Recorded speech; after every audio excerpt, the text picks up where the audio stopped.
इंदौर के एक दूल्हा और दुल्हन शादी के तुरंत ही बाद अपना हनीमून मनाने के लिए अपने घर से लगभग 2185 किलोमीटर दूर चले जाते हैं। घर वालों को पल पल की जानकारी दे रहे थे, लेकिन अचानक से ही उनका संपर्क टूट जाता है। घर वाले इंतजार करते रहते हैं और लगभग 24 घंटे से ज़्यादा का समय बीत जाता है। अब इसके बाद आखिरकार करें तो क्या करें। तभी दुल्हन का भाई और दूल्हे का भाई दोनों ही उसी 2185 किलोमीटर दूर पहुंच जाते हैं। वहां जाने के बाद एक अपनी बहन को तलाश कर रहा था तो एक अपने भैया को तलाश कर रहा था। आसपास के लोग कोई मदद ही नहीं कर पा रहा था। पुलिस स्टेशन जाते हैं तो वहां भी कोई नहीं सुनवाई हो रही थी। तभी इनके दिमाग में आता है कि आखिरकार करें तो क्या करें। उन्होंने सोचा कि क्यों ना सोशल मीडिया पर जो काम करने वाले इन्फ्लुएंसर होते हैं उनसे मदद मांगी जाए। कुछ यूट्यूबरों से, कुछ वैसे लोगों से मदद मांगते हैं। कहते हैं कि ये एक फ़ोटो है और इस फोटोग्राफ में दिखने वाले दूल्हा और दुल्हन दोनों ही अचानक से लापता हो गए हैं। कोई भी इसके बारे में अगर सूचना देगा तो हम उसको 5 लाख रुपए भी देंगे, बस उन्हें ढूंढवाने में मदद कर दीजिए। बस फिर क्या था, इसके बाद ये फोटो सोशल मीडिया पर इस कदर वायरल हो जाता है। शायद ही देश का कोई ऐसा हिस्सा होगा, शायद ही देश का कोई ऐसा व्यक्ति होगा जिसके मोबाइल में ये फोटो बहुत तेजी के साथ फैलता नहीं है, वायरल नहीं होता है।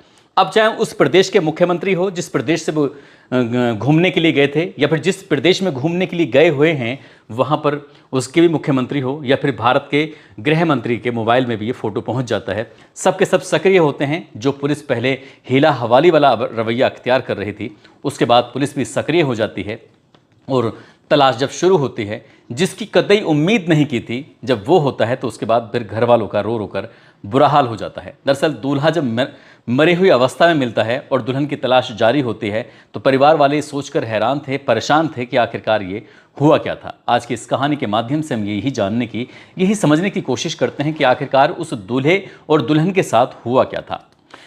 आदाब, नमस्कार, सत श्री अकाल। मैं उस्मान सैफी। आज की जो सच्ची घटना मैं आपको सुनाने जा रहा हूँ, ये सच्ची घटना है मध्य प्रदेश का एक शहर है इंदौर। दरअसल इंदौर के ही कैंट रोड पर एक जगह लगती है साकार नगर। वहीं का रहने वाला एक लड़का जिसका नाम होता है राजा रघुवंशी, जो कि ट्रांसपोर्ट का काम करता है। उम्र लगभग 30 साल के आसपास है।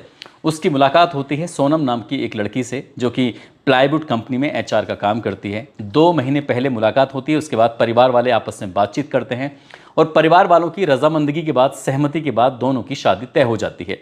पंडित जी तारीख निकालते हैं, कहते हैं कि 11 मई 2025 की तारीख बहुत शुभ है, इन दोनों का विवाह कर दीजिए। दोनों का विवाह हो जाता है। परिवार दोनों खुश थे, बहुत ज़्यादा खुश थे। उसके बाद फिर लड़की यानी कि दुल्हन जो होती है वो अपने पति से कहती है कि क्यों ना हम बाहर घूमने का प्रोग्राम बनाएं।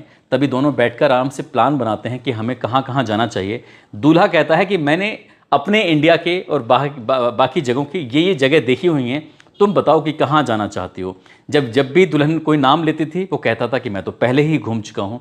इस तरह से फिर ये बात आती है कि माँ कामाख्या देवी के दर्शन भी हो जाएं और हम घूम भी आएँ। तभी ये बात तय होती है कि यहाँ ठीक है, गुवाहाटी के पास एक जगह है शिलोंग, जो कि मेघालय प्रदेश की राजधानी लगती है।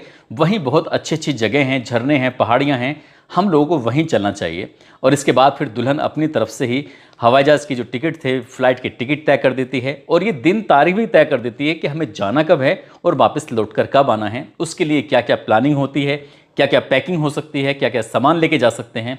पूरी तैयारी के साथ घर से निकल जाते हैं। और जब घर से निकलते हैं 20 मई 2025 को उनकी जो फ्लाइट थी वो इंदौर से चलती है और सीधा बेंगलोर पहुंचती है। बेंगलोर से गुवाहाटी जाती है। गुवाहाटी जाने के बाद ये सबसे पहले दर्शन करते हैं माँ कामाख्या देवी के, और दर्शन करने के बाद फिर यहाँ से अब शिलोंग की यात्रा की तरफ निकल जाते हैं। जो भी हो रहा, जहाँ भी जा रहे थे, वहाँ पल पल की जानकारी परिवार वालों को दे रहे थे कि अब यहाँ चले गए हैं, अब ये देख रहे हैं। इस तरह से खुशियों की जो पल थे आपस में शेयर कर रहे थे। और ऐसे ही करते करते 23 मई 2025 की दोपहर 1:45 के आसपास जो इस दुल्हन की सास होती है, उमा नाम है उनका, वो अपने बहू को फ़ोन करती हैं। लेकिन बहू जब बात कर रही थी तो वो हाँप रही थी, यानी कि ऐसा लग रहा था उस बातचीत से जैसे क्या वो किसी पहाड़ी को चढ़ने की कोशिश कर रही हों और चढ़ते चढ़ते उनकी सांस फूल गई है, जिससे क्या बातचीत करने में थोड़ी दिक्कत हो रही थी। सास ने पूछा कि क्या स्थिति है, कहाँ हो, तो वो बताती हैं कि मैं पहाड़ी चढ़ रही हूँ। उनसे पूछा जाता है कि बेटा तुम इतनी ऊंचाई